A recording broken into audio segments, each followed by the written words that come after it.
je m'appelle Maryse Garel, je suis peintre aux armées depuis 2 ans.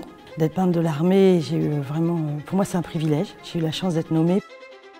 Pour moi le titre de peintre aux armées c'est une porte ouverte sur un univers immense et un privilège aussi.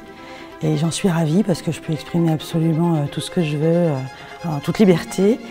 Et j'ai découvert vraiment, en faisant ce choix et en étant nommée, un monde auquel je ne m'attendais pas. Et je ne m'attendais pas à ce que ce soit une source d'inspiration aussi riche. Je suis très attachée à la peinture sur le motif, tout ce qui est peint sur le vif, et au côté très spontané et vivant d'un laps de temps. En fait, j'essaye de m'approcher de l'instantané au maximum. Là, j'ai choisi en fait une scène qui se passe au Liban en 1942.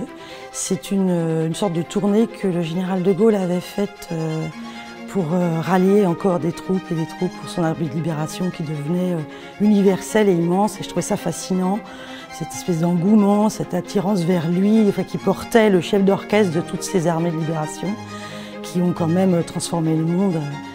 Et puis c'est cette période de la guerre qui m'intéressait le plus dans son parcours, de la Deuxième Guerre mondiale.